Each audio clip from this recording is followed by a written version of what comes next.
Okay. So welcome everyone to the August 16th Community Preservation Committee meeting. We have what looks like a long agenda, but it really isn't. We do have a quorum. There are 1, 2, 4 of us in-house and 1 online. Who's online? Bartlett. Oh. Bartlett Harvey. Hi, Bartlett. Hello. Hi, Bartlett. Hey, Bartlett.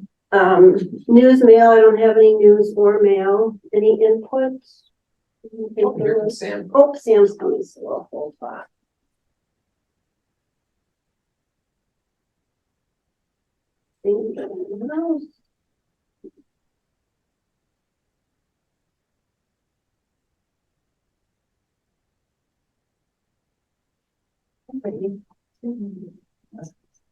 Well, we just started, so. So Alicia, do you want to start? I'll put you up. Yay.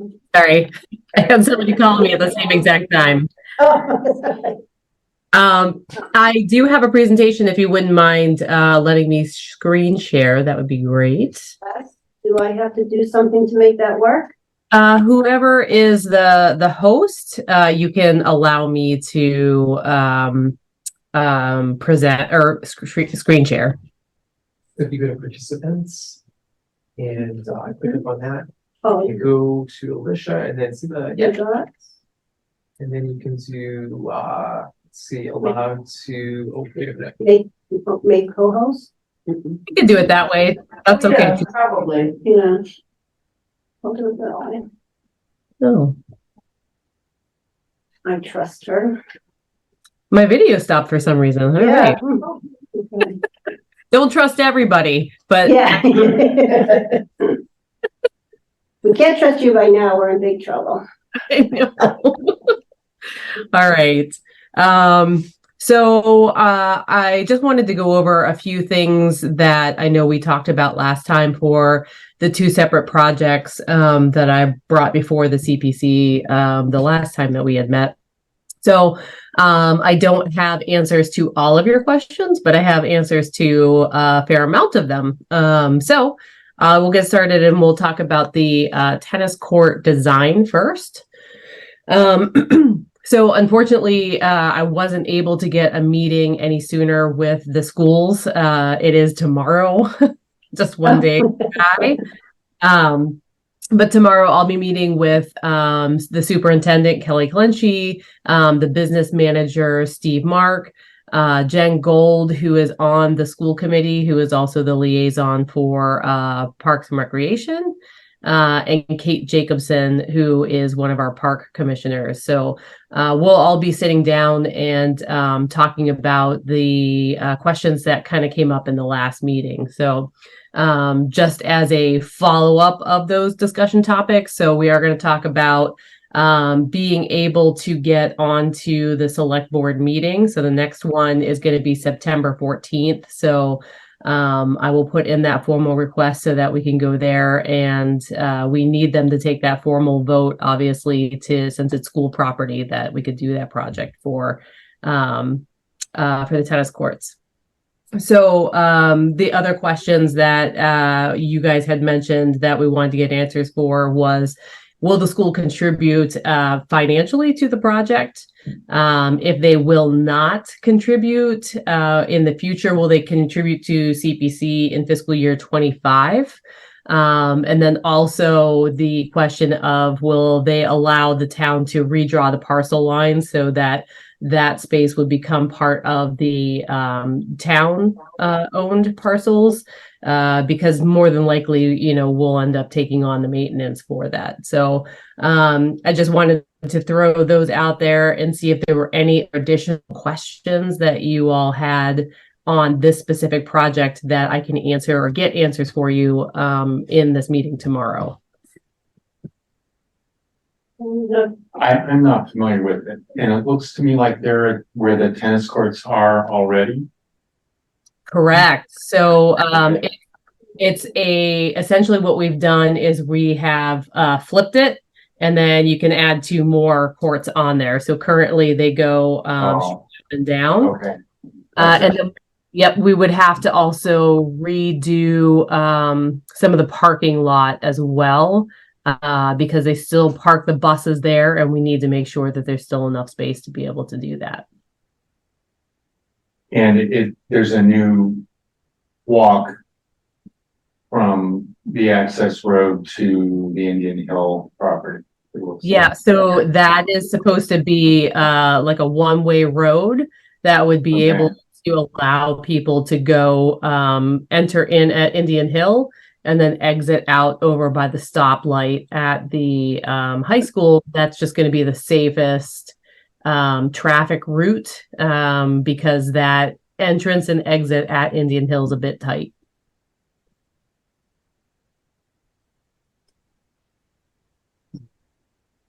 Any other questions? Anything? What's the advantage of flipping the courts rather than keeping them in the same orientation and just adding 2 more? Did Sorry, you get that, Liz? no, I didn't catch that. Yeah, Mark Ronbrock was wondering what the, why flip the courts instead of have them in the same direction they're going now? Because then we're able to actually get 4 courts side by side within that space rather than the 2 that are there currently.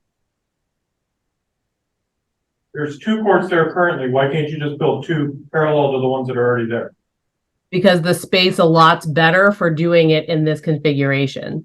If we do it in this configuration, we also will have to use less fencing to be able to fence it in. We've looked at this 3 days till Sunday, and this is really the best configuration. I know that the athletic director is on board with this. The conversations that we've had with the school facilities manager, he's also really excited about having this configuration as well.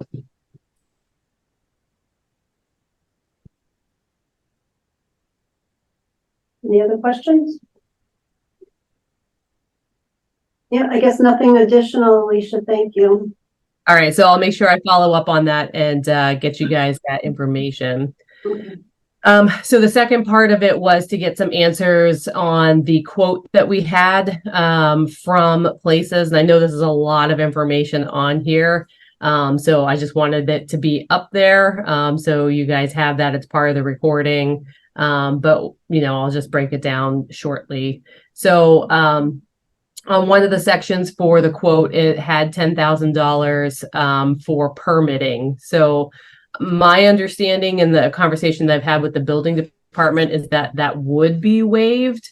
The company that we were using to do this basic design said they feel that it's not a typical thing to waive the permit, and that usually there's still permit fees that go along with it.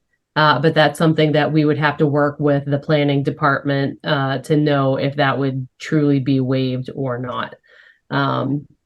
So that explains, we probably could take that 10,000 off the table, knowing that the conversations that I've already had with the building department show that they would not charge us for that permit. So, and then further on down in that section, 9D, there was another $10,000 that was listed as construction support. So we wanted clarification on what that was and why it was needed. And his response back was that this fund was to essentially pay someone to oversee that project. So kind of like a general contractor would.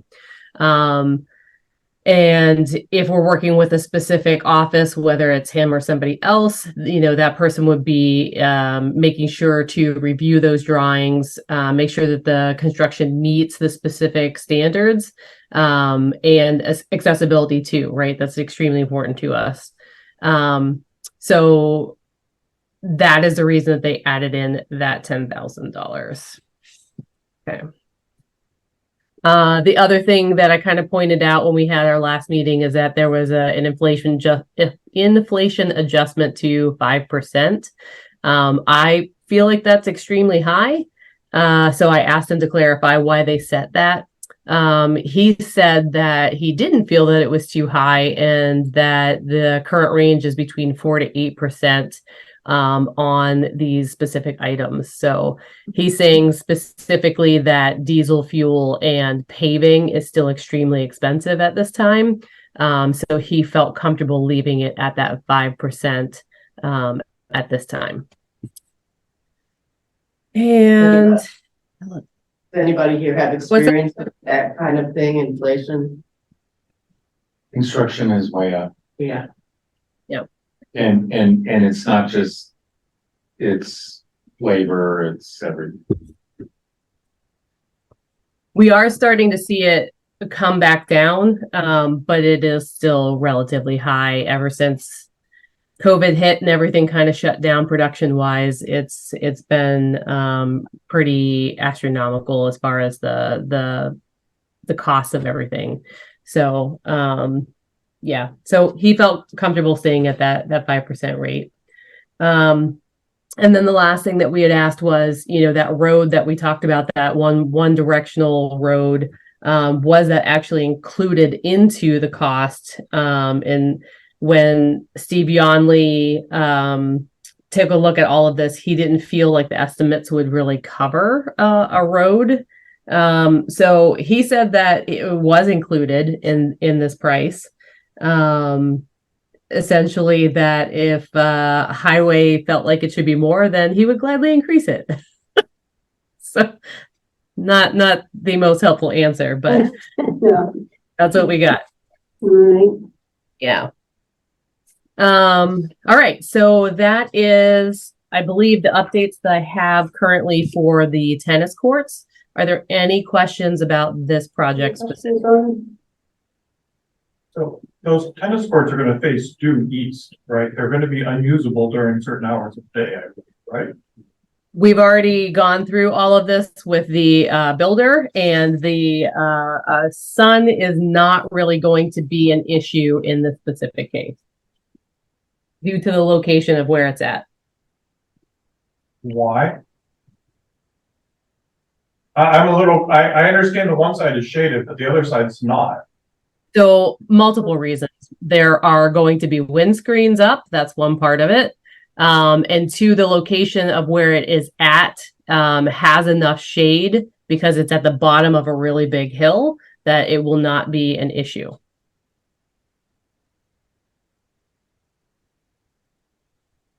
Okay. That's. If you want to talk about it more, I'm glad to have you come into my office. We can sit down and chat about it. I'll be happy to get Bill Murray to come in too and fill in any of those questions that you might have. But we've gone through this with many different people, and we have talked about that specifically, and it has ultimately come to it's not a big issue, and it will not affect play. So this is since I'm new on this committee, what is being requested of the CPC? What part of this project is being requested? This was all of it, right? Was it a $700,000? So this would be a CPC project. Right, yes. Yeah, and that was one of the questions was, if it's on school property, that's why we question, is the school going to help out at all? Sure. Whose property does it become afterwards if Park and Rec is paying for it, but it's on school property and they're gonna be one of the largest users? Does, maintenance, is that up to them? That was what some of those questions that are raising. So Alicia, when you talk to the school, are there any negotiations about availability for public use versus school use? Can you clarify what you mean? Well, I mean, will there be specific time set aside for public use, or will this be assumed that it's mainly used by the school and the public can slot itself in now and then, or will there be, I think it would be they're always complex about the use of these courts, so that's my question. The courts actually aren't as complex as some of the athletic fields are.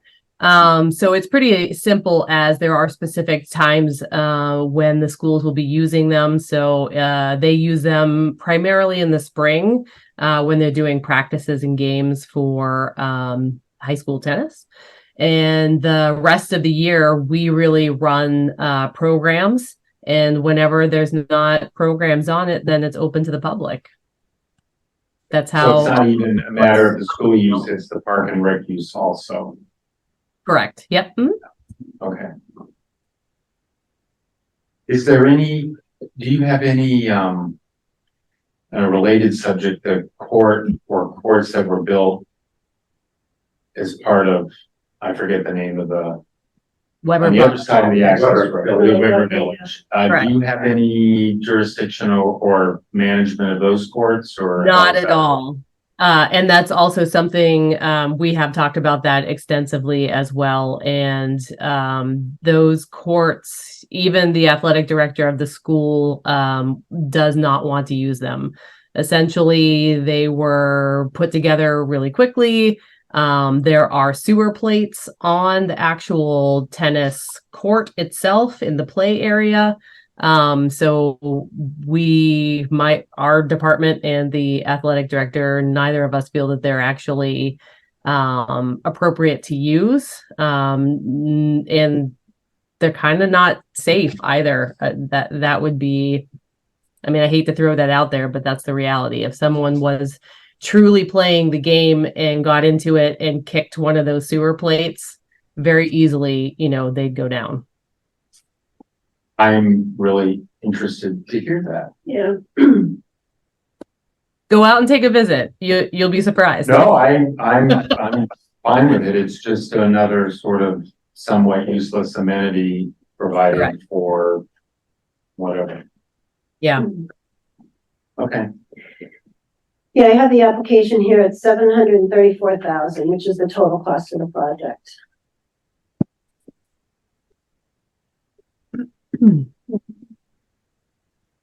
So no other questions? Well, just a comment, at least you said when the park and rec department are not using the courts, then it would be open for public use. How much public use would be available other than park and rec? Do you have an idea? What do you mean? Like the majority of the time, I would say that unless somebody has a permitted program, like they've actually applied for a permit, or that we have a program that we're running, there's a fair amount of time that it's open to the public. Again, if you see the courts that are currently at town hall, I would say, we have our pickleball program. It's a pickleball program that happens, but a fair amount of the public use that throughout the day and even into the evening as well. Yeah, that was my question. Thanks. And speaking of the evening, would there be any plan to put lighting on those courts or? Not Oops. currently, no. Okay.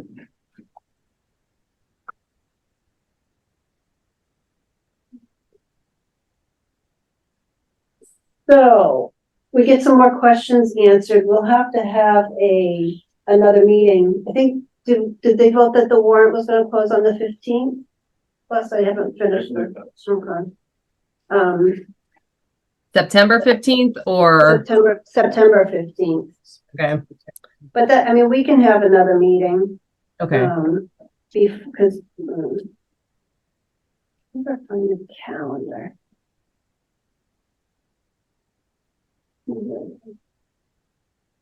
So technically, if we get to September. No. Yes, yeah, technically our meeting would be on the 20th. But we should meet. Well, before the we'll 15th. be here if we have the public meeting, we could always meet quickly beforehand, although we might have some questions and things. But we can meet before that. So that'll give you a few more weeks to get some of those Yeah. answers. Yeah, because we do have some of those the meetings that are going to be taking place as well. Yeah. Can I continue on to the lights, or are there any other tennis questions? Yes, I think you can. Thank you. Okay. All right, so a follow-up to the lights on Kerper Field. So the Park Commission approved an abutters letter. I did leave a copy of that there for each of you. So if there should be a packet of papers. I think it's over by Andrew. And so this was the letter that we mailed out today, actually. So it went to 41 homes. And we are letting them know that we will be holding a public hearing for this project, and it will be conducted at the September 12th Park Commission meeting. So hopefully, that gives them plenty of time to be able to get in touch with our department, with the Park Commission, and if they have any questions, we can sit down and have those answered. But then we also have the public hearing for them as well. So that is the status on those two action items from the last meeting. I've also put in a request to LEWD and the Light Water Commission to attend their next commission meeting, so that we can get that approval to complete this project, since it is technically light and water property. And then there were a couple questions left over from the previous meeting as well. So I think some of the concerns were with the quote. Some of the statements were a little bit vague. And, I think the concern was that it potentially gave way for there to be an increase in the amount, where we were trying to stay around that $200,000 mark. So reaching out to the individual that I got the quote from. So the design that they have given us does accommodate for the most flexibility in the field. So one of the things that we talked about with Kerper Field is on one of the sides, there's a steep hill, and there are some trees along that way as well, which would be a bit of a challenge to be able to get some of those poles in there. So they have the location set, so we don't even have to deal with that side at all. And those locations, I think we were before at 6 poles, and now we're down to 4. And those 4 poles are going to be 90 foot, so they'll be in each of the corners. And the height is needed to be able to keep that spill and glare contained. That was the concern that we had, that, we don't want to increase light pollution in this area. And they also are offered and put a discount onto that rate as well, to be able to try to keep us below that $200,000 mark. So that's all I got for the LED lights at Kerper. Okay, great. For the tennis, is there a threshold, maybe Mark knows this, is there a threshold to bond a project? Like the tennis courts, would we bond that, or would we want to pay that? We could bond that. Because that's a lot of money. Yeah. These two are, close, $920,000, and In Sweden, what's currently in the park. I'm gonna let Saul in. Is that okay? Oh, yes, yeah, I collapsed on thing. Let's see. I had this up on my computer at the office, and I didn't print it off for some silly reason. But I can send that to you tomorrow. But I definitely know that at that cost, you definitely could bond this, and I would highly suggest doing so. Yeah. Just to be able to keep the money within the CPC, and not deplete it. Yeah. My estimate is at the end of last fiscal year was $824,000 in the recreation bucket. Yeah. And we have about 305 in undesignated. So that would wipe it. It would wipe out. Yeah, it would certainly. Yeah. So we'll have to talk to the financiers of town. Okay. And I can check in with, I believe Steve Venuti's the chair of FinCom. So, Yes. you know, he is all things finance. So I could definitely get a meeting with him and sit down and see if we can figure out a game plan for that. Okay, that would be great if you could do Okay. that. Yeah, absolutely. All right, so we will, you'll probably know in the next week or so if you have answers, and we'll try to think of a good time to get together for a meeting once you're all settled with everything. Okay. Yep. That sounds great. Okay. Okay. Hey, anything else? Thanks for getting some of those answers. Thanks, Alicia. Absolutely. Whatever you guys need. Thank you so much for your time. I appreciate it. And I'll be in touch soon. Okay. Okay, thank you. Great. Bye. Good night.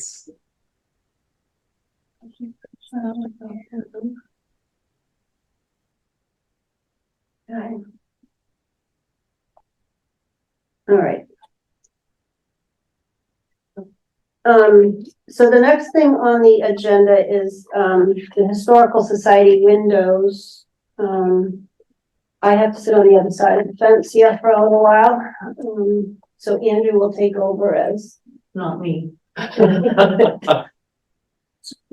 So, before you go, the CPC is supposed to meet with FinCom next week, right? Yes, the 20th. Oh, yeah, that's right, the 22nd week. I'll email Alicia. What is the date? The date 22nd. and it's like 7:45 or something. haven't seen the agenda, I just know Okay. it's a 7 o'clock meeting. And where would it be? I'm assuming it's in this room. I think it is, yeah, I think they're gonna be. So this is FinCom and CPC. And Select Board And Affordable Housing Trust. and Affordable Housing Trust. What date is that? Tuesday, the 26th. 26th? Second. Second. Okay. All right. So, as Carolyn had mentioned, our next item on the agenda is the Houghton Memorial Building windows. And we have Andy Curran here tonight from the Historical Society.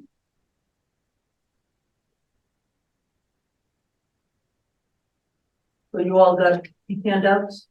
Or I don't. you got it as an email? Oh, yes. Let me bring that. Carolyn sent an email. Oh, I don't. I must not have. Thank you. Oh, yeah, I sent you, Alicia. No. Well, There it is. did you see it, Sam? I did on my Okay. computer, yeah. All right. So, yeah, Andy, if you want to get started. Okay, so the building was built in 1895, and I think the windows have probably been painted a few times in their life. But they've only just been painted. And they're really like falling apart.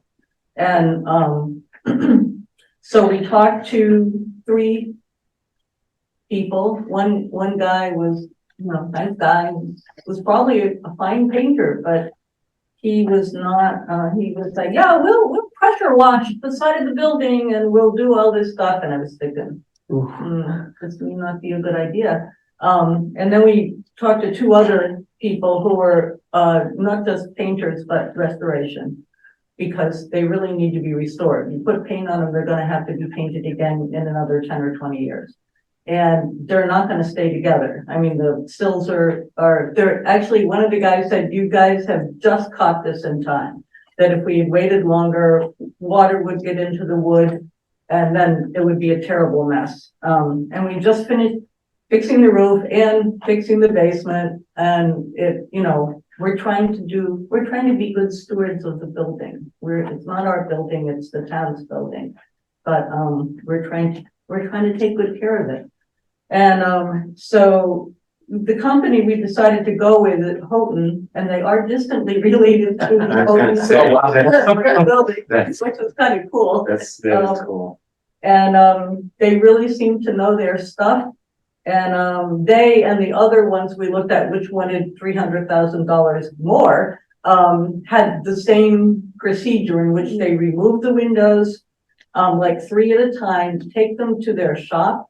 And they put them in this, what they described it as like a pizza oven. And it melts all the, since it's lead paint, you don't want to be standing it and getting it into the air. It melts it all up. They take the panes right out.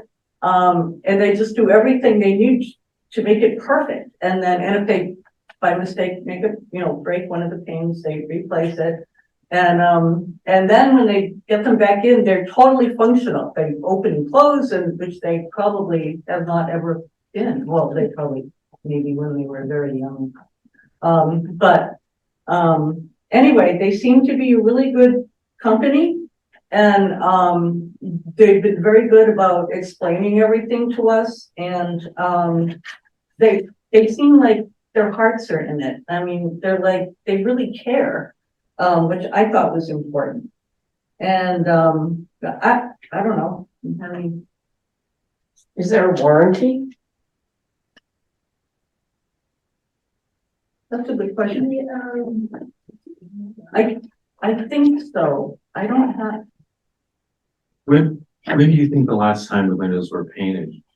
We did them back in maybe the late 1990s, early 2000s, but that was just paint. And I kind of feel like by the time they got to the other side of the building, they were just slapping the paint on. So. And they started already. They removed 3 windows. And they said it took them way longer than they thought because the windows were totally painted in. They had to go all around the edges. Oh, just the removal took way longer. Yeah, yeah. So I think whoever had painted them before didn't pay any attention to whether, I mean. So back to Linda's question about the warranty. I don't know what they could warrant. I mean, they can't warrant the existing conditions of the windows. They can, Yeah, so the warranty is correction of defective work. okay, They'll promptly correct any work that's rejected as defective or failing, whether observed before or after substantial completion, whether or not fabricated, installed, or completed, and shall correct any work found to be defective or non-conforming within a 1-year period of time from the date of substantial completion.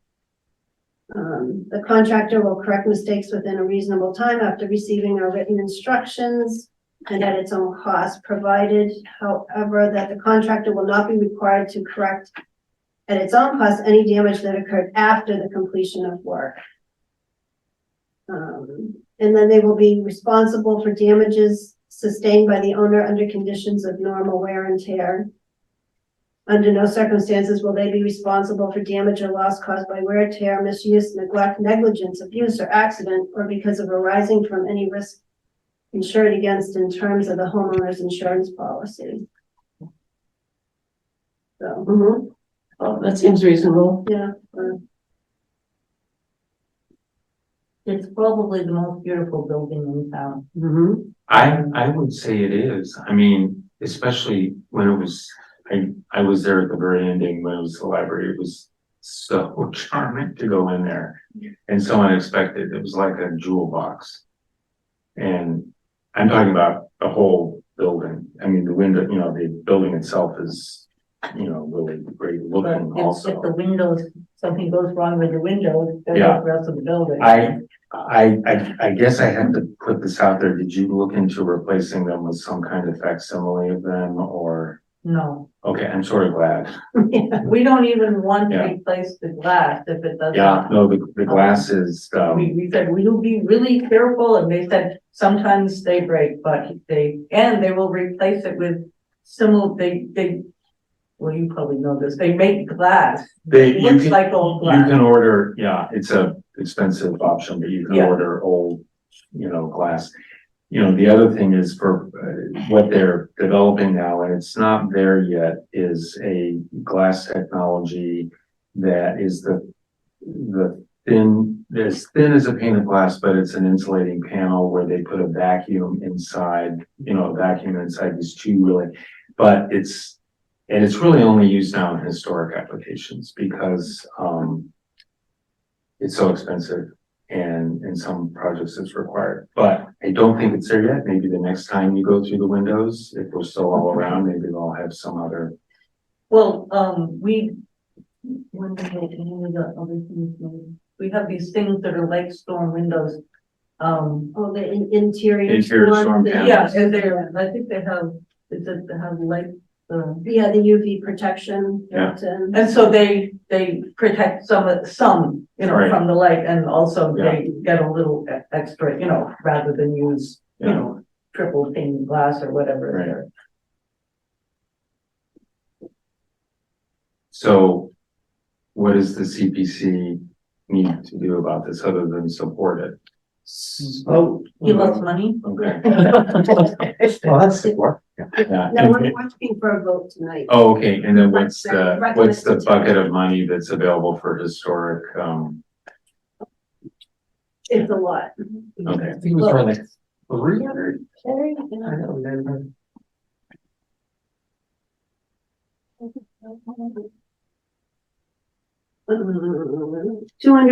$234,000 approximately. Is that, That doesn't include the Robinson. I was gonna say, is that the refund of 12 No, Robinson? not yet. Okay. so that'd be Um, another 200. Well, I mean, I'm impressed that you're not asking for the whole amount. How much is it? How much are you asking for? 50? And how much is the total? 102. 102. Yeah, I agree. I mean, I really,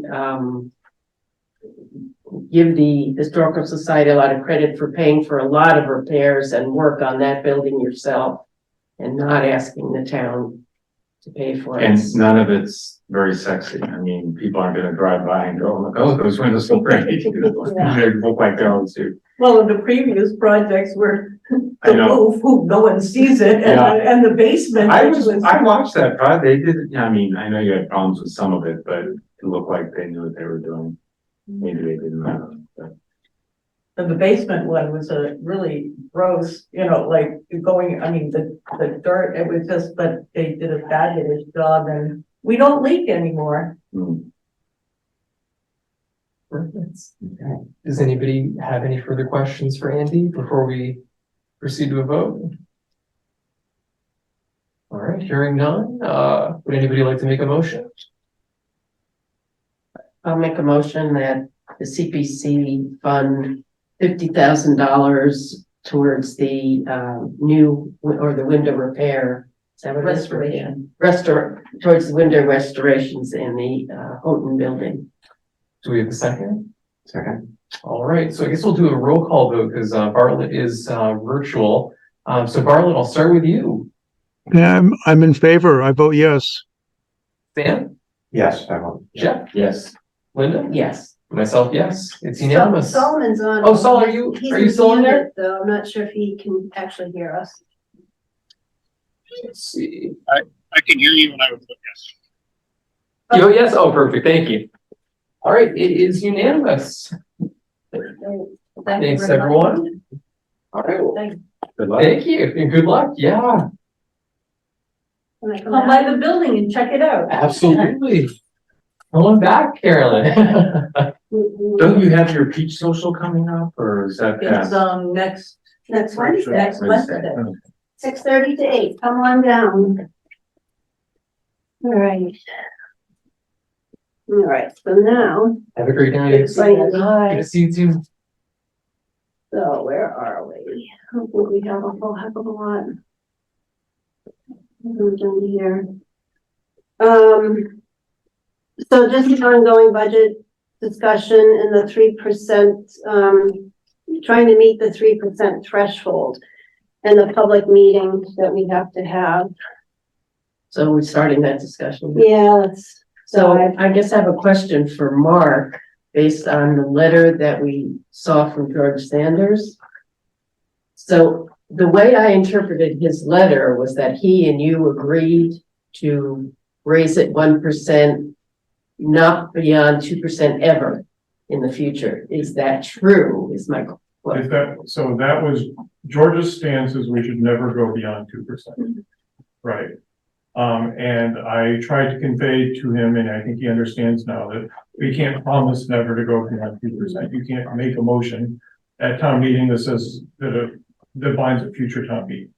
I explained to him the amount of work it will take to raise it to 2%, and I can't imagine anyone's gonna stand up and do it a second time. So, so I said, I think we should be raising the surcharge to 2%.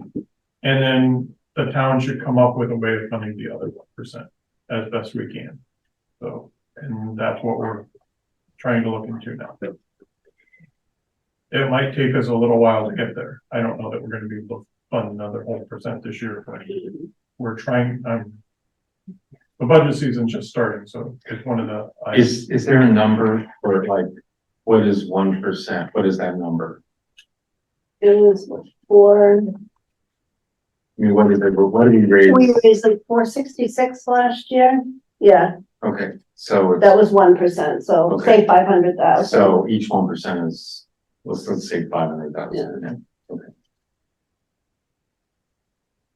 Yes, and Mr. Sanders had another LCTV show, and I think he mentioned that he realizes that you can't put a moratorium on it, so that's good.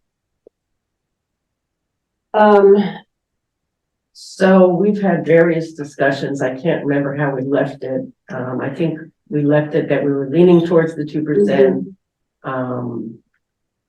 And it sounds like, you know, you'll have another discussion in September with the select board and finance committee. And it sounds like some of the select board, some officials are amenable to the raising the other 1% to reach 2% with town funds have in some way. So if that's true, then I would feel okay raising it to asking for 2% at this town meeting. With, you know, with the understanding that we are looking to get to 3% other ways. Do we have any more feeling? From Stuart, there was that comment that because only a few towns use the blended funds, it's in flux. I haven't heard anything Okay. more, but he did kind of, the way he said it, it sounded like it would take them a while, because they'll have to reverse the legislation, so I'm not sure it's gonna get done anytime soon, but we need to be prepared for that at some point. Are you aware of that? No. We are, Kind of put a bug in our ear, Yeah. I should say. So if that were to happen, then we could look towards raising it another 1% because we don't have that option anymore. Right. well, we'll have to see if you could still put the money in, it's just that you wouldn't get a better return, it's a better match. Yeah. I think the blended funds is like putting the money in, so I think if that goes away, you would just get your surcharge and they would just do it. So what of the money that's in, I'm just marshaling facts for people who, you know, who are curious. What of the funds that are, excuse me. Of the funds that are in hand, how much has been of state match? Do we have that number? Well, last year, we had, we got $110,000 on the 466. Well, it was a little bit more, so it was about a 32%? 32. 32%. Now, this year it may go down a bit. There's still another round of legislation they have to go through. But it's still more than you're gonna get if you put it in the bank. Oh. Yeah. Okay, and we don't know, like, historically, like, you know, you say you have like 800,000 in the pot for recreation, like, how much over the years?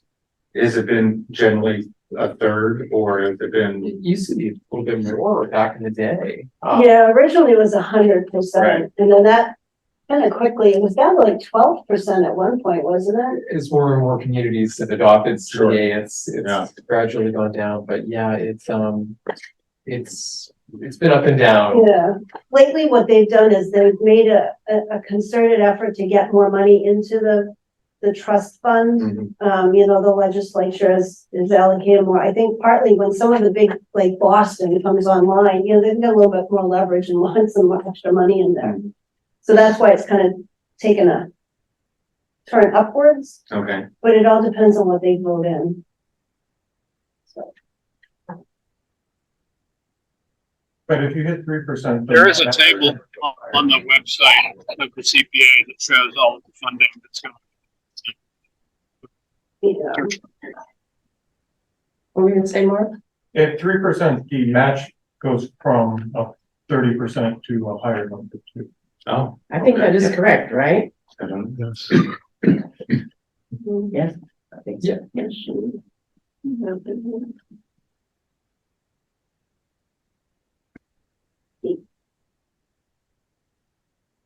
Community Preservation Coalition. If you haven't wandered around this site, it's a great site. Community Preservation Coalition. Okay, It's the nonprofit that wards over all things. coalition, And we pay fees to them okay, annually. so there is, It has, you the know, State House lobbying for this and that. yeah, they do, and they help all the communities.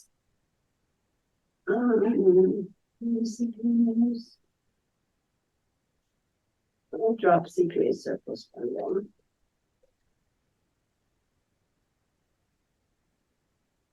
Yeah, see, it's really declined, but they still, there was a note in here that they will, there was still some budget to include some more language to fund it more. But anyway, in any case. So I think are we in agreement that we want to go for the 2%? I come from it, from hearing all these public meetings about, you know, over the last couple months about open space and recreation and this and that, and everyone wants things. And, especially in the recreation and open space, point of view. You don't, you know, so what are the buckets? There's the recreation, there's historic, there's affordable housing. I would say that, probably the most constituency is for the open space and recreation. And I don't know how that's reflected. I mean, I'm ignorant. I don't know how that's reflected in your buckets. Read that, right? So, I mean, that's the other thing. You could refine this proposal by, reallocating the buckets somewhat. You know, since Well, no, they are allocated. The most money goes to open space. Yeah, okay. That's, yeah. And that should be explained. And if, you know, anyway, so. Jeff, it's usually 40% of the money's going towards open space. Yeah. Roughly 20% historical housing and Park and Rec, I think it's 22% and historical 18. So Park and Rec has its own bucket. Yeah. And, okay. So, I mean, that's an argument for people to support it. Well, that's the thing. I mean, if we had more money in the Park and Rec bucket, Mhm, we could fund the tennis courts up front. We wouldn't have to bond. mhm. Same with the open space, like we have the Webster property. That's the big one on the table now. And it's like, if it's 1.8, you know, we can't come close to paying for it. We can certainly put a down payment and then bond it, but then, you know, you're paying for 20 years and you're paying the interest on it. Is there anything bonded now? Do we have Yes. bonds? 3 or 4 projects. Yeah, Williams, Meadows, Williams, and yeah, yeah. yeah, property, and then the Historical Society roof is, And, I mean, some of those bonds might be maturing or, yeah, they're coming I mean, up. because that you have a limit on how much, you know, Yeah. you can bond. And I would imagine that, Yeah, it has to be coming. Yeah, so, the Yap Conservation Land fiscal year 29, okay, Cobb fiscal year 31, Williams fiscal year 28, and the Houghton Building roof fiscal year 29. So we still have a few years. I mean, someone's gonna have to tell you, even if it's possible to bond the, Yeah, we'll have to, we can ask at the meeting Tuesday. but I mean, I think it's a smart thing to leverage, you know, the money that comes in for these community purposes, so. So I guess are we all on the same page to raise it to 2% as opposed to asking to 3%? Yeah, I think it's. Saul? I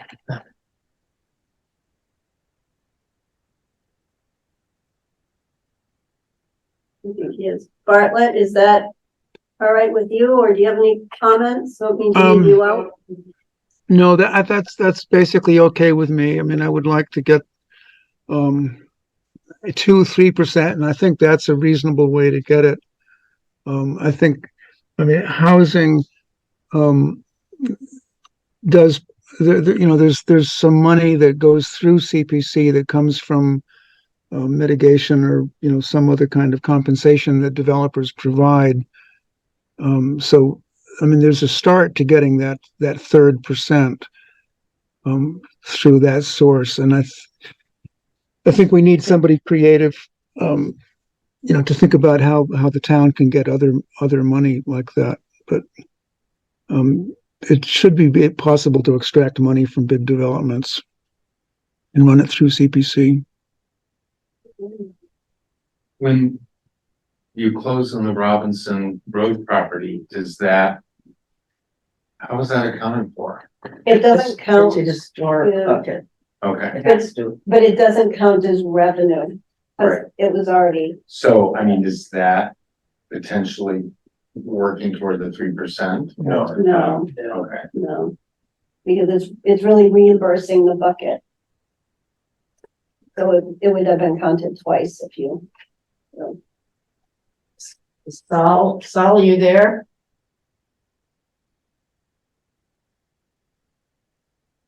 I just want to make sure he's on board with 2% versus 3%.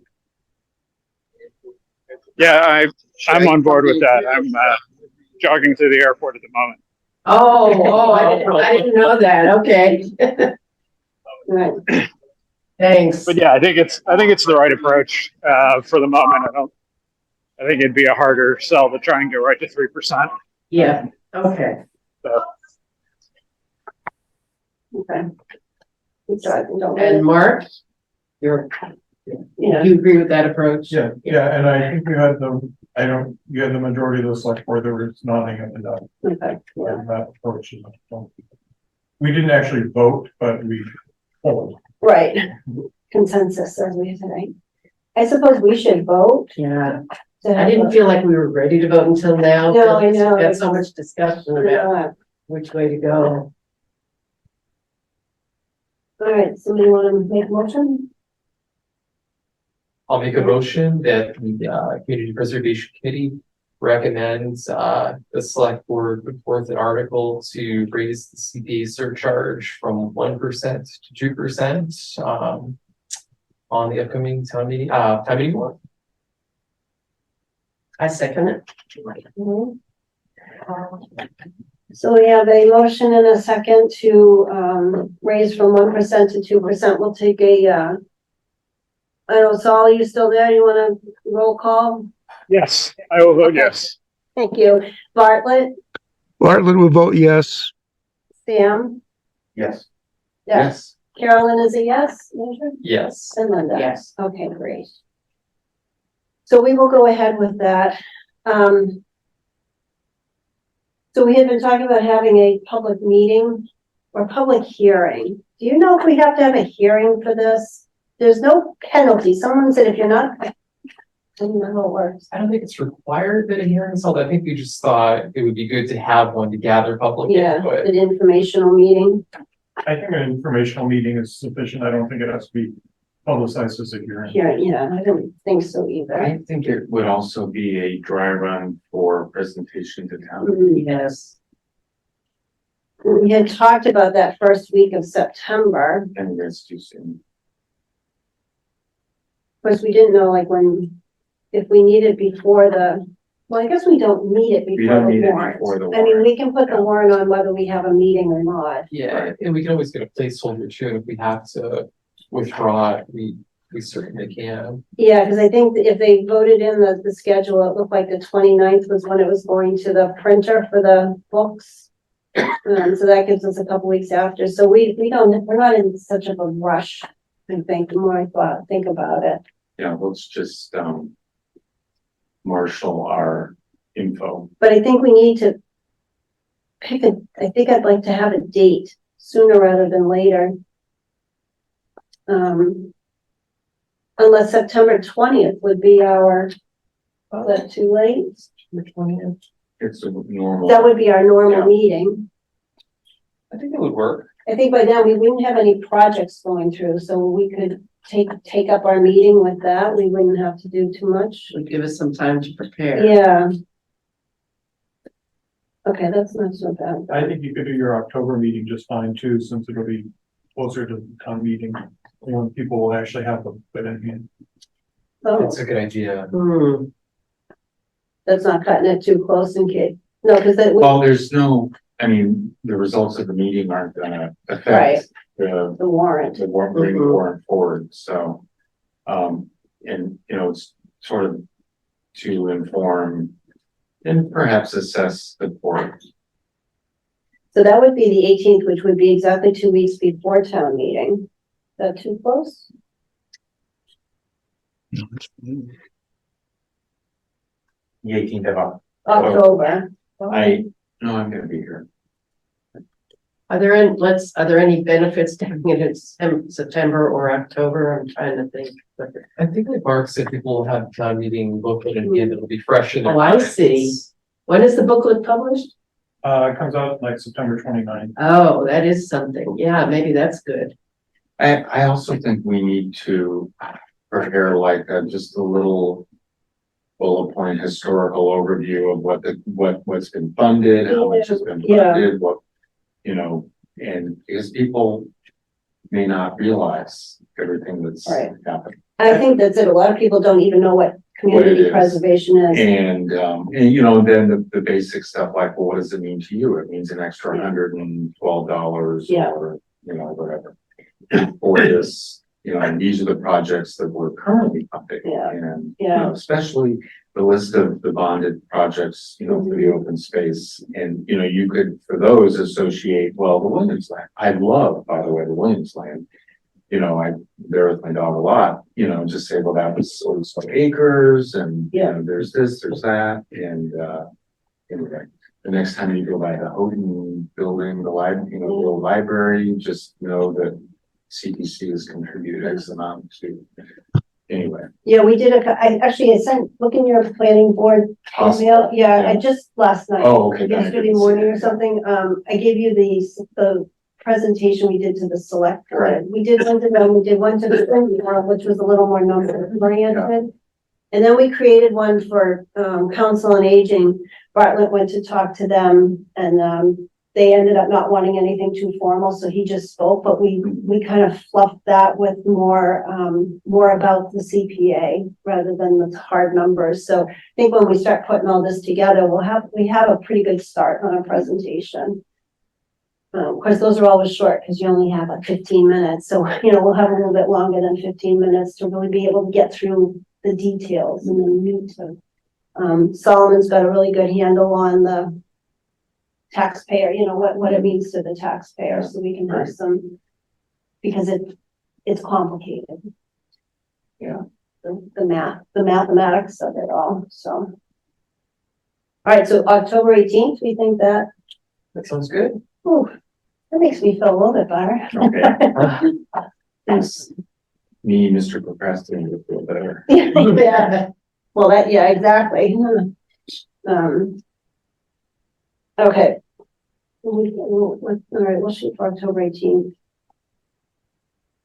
And then in the meantime, maybe we can get some, you know, try to LCTV, maybe we'll prepare something, you know, so we can have something out on LCTV, especially, they usually do something for town meeting anyways, but maybe, you know, Mark would let it do a little PSA for us or let That'd be us do great. something like that.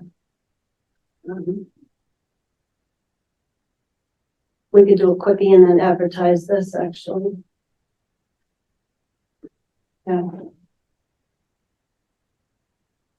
We have what they call the roadmap to know on our way. Yeah. So is that the corporate speak for it? Good. You have any other I thoughts? think maybe we should do the public, the LCTV wear that tie. We know that it stands out a little bit Yeah. better on camera than it does in person, so. You've got sort of like a DJ voice also, so. Yeah. WLIT. Wow. Mark, do you have any other thoughts about the surcharge? I think it's a good thing to do, and I think it's great. And It was interesting. I was in Acton yesterday, talking to one of the town officials, and Acton's only 1%. I thought they'd be more than that. Yeah. Oh, wow, that's really surprising. And then when I mentioned blended funds, he said, oh, he didn't know anything didn't about know, that. yeah. Oh, wow. Surprising. But see, they probably make more money Yeah, than we they do are because, bigger guys. yeah. That, I mean, Westford, I don't know what Westford's percentage is, but when I saw the money they had, I was really jealous because, I mean, they could give 8 tennis courts. They also had, I think they fund a land fund through the town finances, so much money is Hmm. there. Purchase when it becomes available. Yeah, it's interesting how towns do things differently. All right, And if so. not, when it comes to town meeting, they seem to go for it, no matter. Hmm. All right, so we'll just, I'll let everybody know, and then next Tuesday, we're meeting with finance, and we'll let them know that this is what we are recommending, and I think they're just gonna go along with whatever everybody says, what my feeling was. Do you think? Yeah, The finance committee, well, I mean, you're suggesting a new tax. Yeah. Basically, they really don't have any say in that, right? So, yeah, that's basically what Solomon has been saying too, so. I think the bigger part is challenging them to, along with the rest of the, finance, to find the extra 1%. That's the bigger challenge.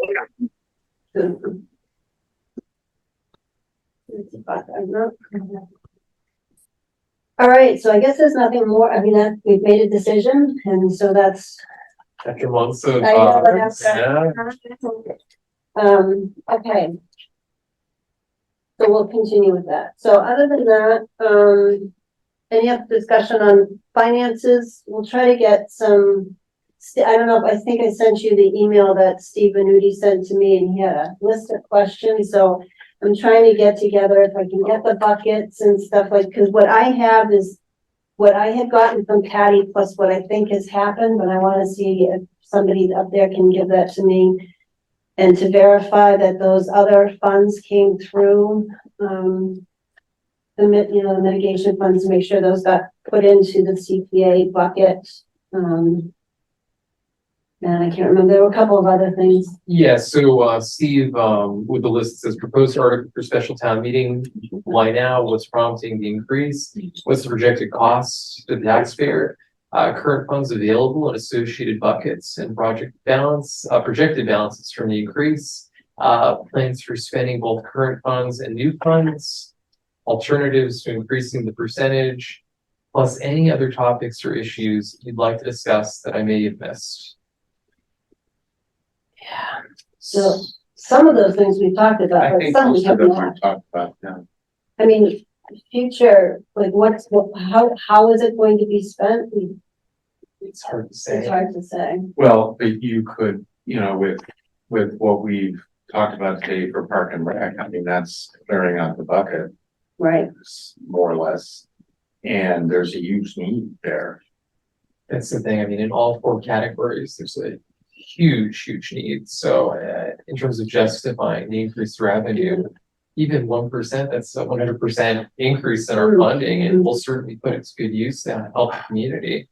Well, playing fields is a big one. We've talked about Yeah. that for a long time. I mean, they talked about a dog park. for I- ages. and, you know, and I know the dog owners would really like that, so things like that, that aren't gonna get funded through the regular budget process, that would get pushed off. That's the kind of thing you keep getting pushed off, and that's kind of how I feel that CPA helps your town, is you can do those nice to haves. You know, something that you wouldn't normally fund, it's like getting a grant from an institution. That's true, but like you said, they're also such the townspeople want, there's such a demand for open space, rec. It's not just nice to have projects, but projects that townspeople want. Yeah, Like even just one new open space project. We could, you know, we need that money, that extra 1%. Yeah. To help fund even the next open space project.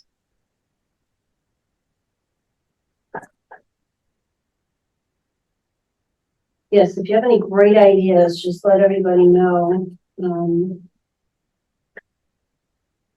But I think there's a lot of projects too that we think we can't fund because we don't have the money. So, you know, if we had more money, would there be more ideas coming through that, you know, people now are like, oh, we don't have the funds for?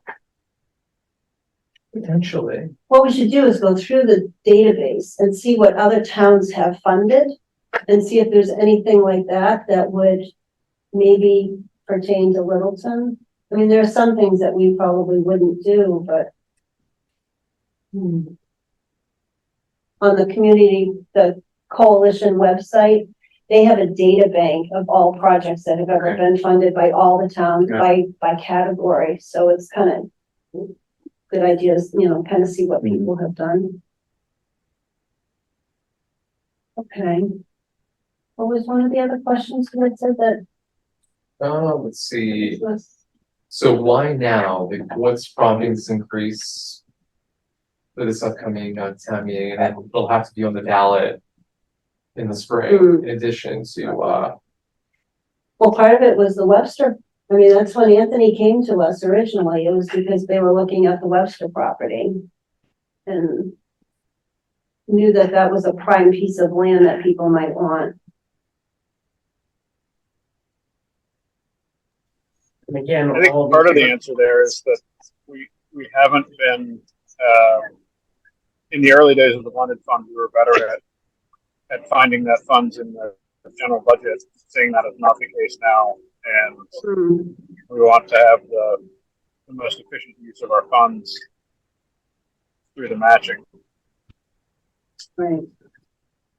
that's true for a number Yes, of years. he was saying that we haven't been good at finding funds lately since, you know, the early days. And so we're not really maximizing our returns, which is good. He consistently had us up to 3% every year. I think the typical person like me in town doesn't realize that. I mean, because, the 1%, that's what sticks in the mind with the town is, and the fact that we could reach to 3% with these, different techniques, that's impressive. But if we're not able to do it anymore for whatever reason, that's a good point for that question. And let's see, so what's prompting the increase? I think we touched on that. What's the projected cost for the taxpayer? Saul, Yeah, you got all those figures listed. So that's covered. Current funds available in associated buckets. yeah, we can look at that, yeah. We've got that. Projected balances from the increase. We could potentially Figure that out, I think. plans for spending both current funds and new funds. That really fluctuates depending on the demand and what's in front of us. It depends on what's presented to us. Right. Yeah. And then we have alternatives to increasing the percentage, which would essentially be blended funds. Right. And any other topics or issues you'd like to discuss?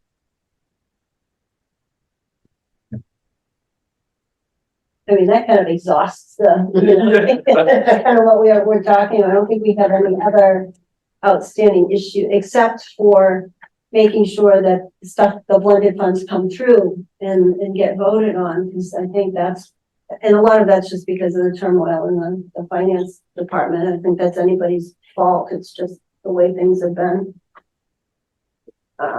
So the one thing that came up, when Saul and I met before was there are capital projects that are funded by the town that could also potentially be funded by CPC, like, the wells we're putting in, the irrigation wells we're putting, now count as something the CPC could fund. So if you had additional money, you could basically fund the things that we're funding out of capital, and the capital go to other projects. Right.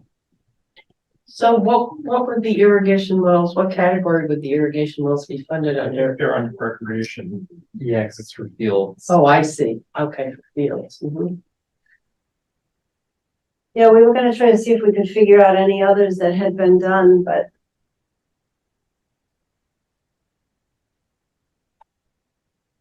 And we haven't really put any more playing fields in yet, but, Well, I noticed in the little, summary of, I mean, it was pretty alarming, the lack of athletic fields for the next year or two. And, you know, they talked about the St. Anne fields, and the St. Anne basically wanted, you know, something more. Well, could they apply for CPC funds to get the, or could Park and Rec apply for the funds to then use it for the lease of? I don't know if you can use the money for a lease. I know you could Yeah. use the Silkwood parking lot. Well, that's the Silco parking lot, yeah. Are you allowed to use CPC funds on churches now or not? I thought the law would change on that recently. Legally, I think you probably could. It would just be a mess. It would certainly go to court. But technically, I mean, it's a nonprofit, so qualify if it had a historical component. But I I think, know the parking lot wouldn't qualify, but I also thought religious, I know we've done things with religion, with like yeah. the church before, like restoring. a The clock or windows and something. Windows. But I don't know that that's still. true. I thought the law was changed that I don't, I you think, can't use CPC funds for religious. I think that, didn't Acton lose, did they lose that? But I don't think they changed the law, but they've kind of pushed it back. I know our town council said you're better off not doing it. it's almost like case law now. But Yeah. it's, I don't know. But there are you can make churches the- doing thing projects now. There's a big church in either Newton or Needham or that is doing a project, currently a project. I think it's that gray CPC area. Well, I think it's also the grayness between a historical resource and a church, you know, Right. the church is, CPC funds aren't supporting the actual church, they're Right. supporting the building Building, that, right. you know, housed the church, was part of the historic landscape and et cetera, so.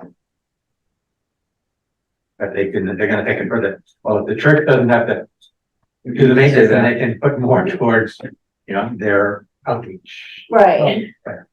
Well, then there was, question about, are they public buildings? Like, when the I know someone had asked us when the Congregational Church, and we said, well, you can walk in there, they'll let you go in. Bartlett, did you have a? Well, yeah, it seems to me, I mean, if I had a field, an athletic field in my yard, I could lease it to Park and Rec for their use. So I don't see why a church couldn't lease their land. I mean, you're not supporting the church, you're leasing a property from them. You're not doing anything to the building or anything. So I think there's a legitimate argument that you could try that it's a Park and Rec project, and that leasing something is in support of, Park and Rec and not in support of a church. But where they were looking for us to seal coat their parking lot, that's where I think it's a good point, Bartlett, but if they want that additional measure from us, I don't think we'd be able to do that, to seal coat the lot using That would almost be maintenance. 'Cause You're not creating a part, like we did Oak Hill, but we were creating a parking lot. We weren't maintaining. Well, I think it's a new point, because I don't think we have to worry about. Turn your cell phone, please, and your conversation. Uh-oh. Uh-oh, I got in trouble on the plane too when I was on with you guys. Oh, I thought it was Taking on. somebody, whatever. Yes. No. All right, so we won't get you in trouble, don't have to mute. Okay, so I think we have a good start on their questions. Yeah. I think we can kind of explain why, have some of that stuff written out for them. I will post a meeting, so anyone who wants to come can come.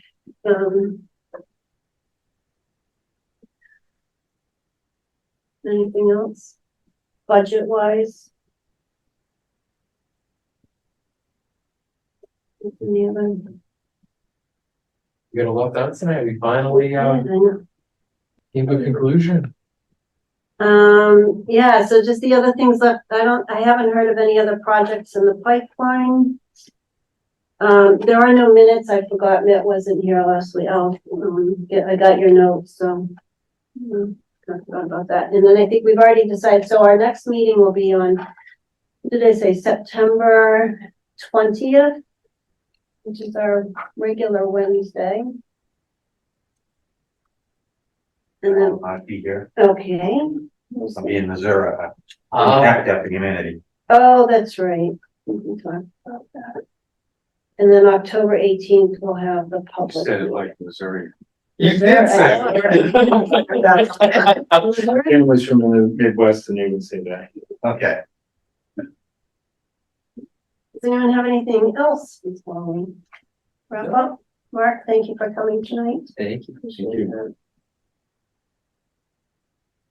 Bartlett, any last pieces Well, of wisdom? only continuing gratitude for your funding the housing. We're gearing up to spend quite a lot of our money on that. The town or the developer told us that we're very close to closing on the Durkee farmhouse. Oh, good. Have been negotiating for quite a while with Habitat about the Tehadawon 119 Tehadawon property. So Sorry. Yep. For the Durkee Farm, is there a historic component still? There used to be. I think so. Okay, then we should talk. Yeah. Yeah. I tried to get into the Durkee farmhouse and the developer wouldn't let me in because he said closing is imminent and he didn't want the liability of crazy people walking around his property. Bartlett, did they ever find the missing? The missing well, no. Yeah, no. Now, one of my purposes was to go, I have an industrial strength flashlight and go down in the basement and look for a pipe as a clue to where it would be. Yeah.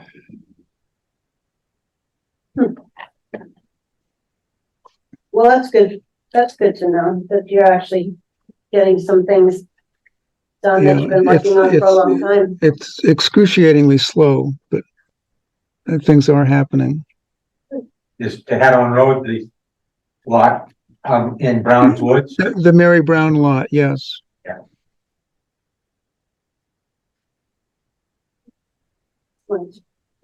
Anything else before we wrap up? Not, do we have a motion to adjourn? So moved. So moved. Seconded. All right, we have a motion and a second to conclude our meeting. I guess we'll roll call. Bartlett, Bartlett, yes. Sam, Yes. Joffrey. Yes. Carolyn is a yes. Andrew? Yes. Linda? Yes. Thank you, everyone, and we will see you next week. Wait, I have to, Good night, Bartlett. Night. I'm gonna stop recording.